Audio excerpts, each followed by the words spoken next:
Yo, assalamualaikum, kembali lagi di channel Perang Damai.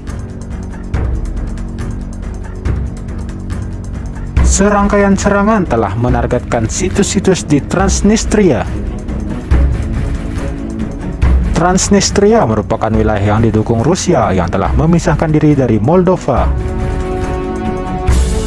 Dikutip dari Al Jazeera, Transnistria berada di antara perbatasan Ukraina dan Moldova, tepat di tengah-tengahnya.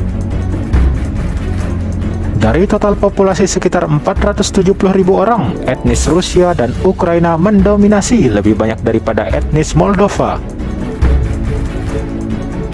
Meskipun secara internasional diakui sebagai bagian dari Moldova, wilayah tersebut memisahkan diri sejak 1992 silam dan berada di bawah kendali separatis yang disebut-sebut didukung Rusia. Hingga kini tak banyak negara, bahkan Rusia sekalipun, yang mengakui wilayah tersebut sebagai negara merdeka.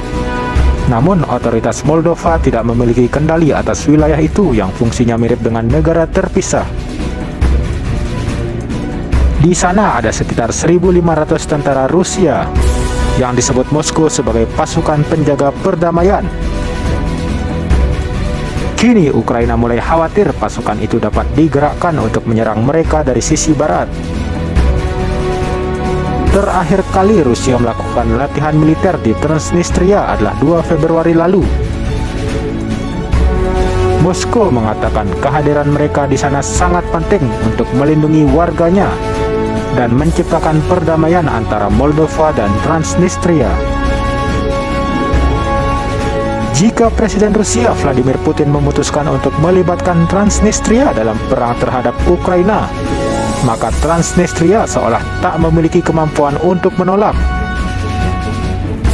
Ya, karena secara ekonomi mereka bergantung banget sama Rusia, termasuk untuk gas gratis. Apa kepentingan Rusia di sana? Rustam Minekayev, wakil komandan distrik pusat militer Rusia, mengatakan Rusia bertujuan untuk menguasai Ukraina Selatan yang akan memberinya akses ke Transnistria. Tak dijelaskan apakah militer Rusia yang terlibat dalam pertempuran untuk merebut Ukraina Timur akan dapat merebut lebih banyak wilayah di Ukraina Selatan dan maju ke arah Transnistria di Moldova.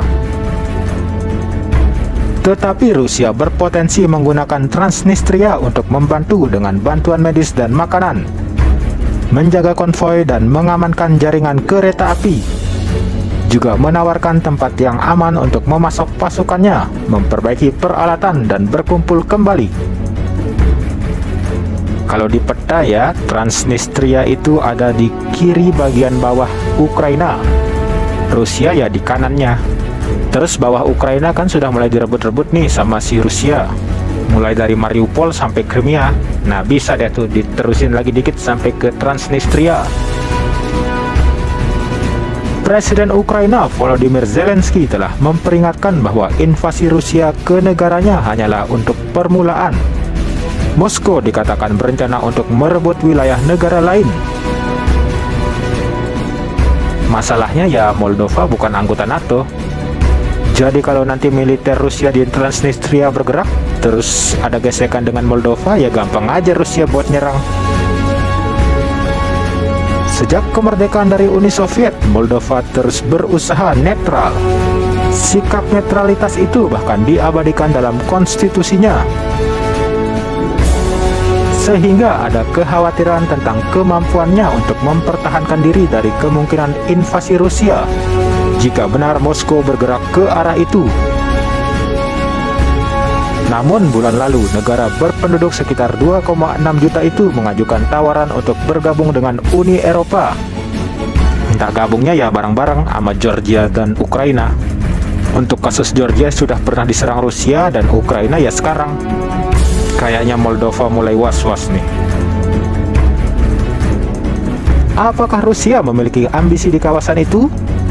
Seminggu setelah invasi Putin ke Ukraina, sebuah video muncul menunjukkan Putin dan Presiden Belarus, Alexander Lukashenko, berdiri di samping peta yang tampaknya menunjukkan Transnistria sebagai target potensial. Tapi ya kemudian pejabat Belarus mengatakan peta itu salah. Moldova punya sejarah panjang didominasi oleh Kekaisaran Rusia dan kemudian Uni Soviet. Namun perlahan beralih dari pengaruh Rusia sejak 90-an, bergerak menuju Eropa. Menarik nih, menarik. Sekian untuk episode bermanfaat kali ini. Wassalam.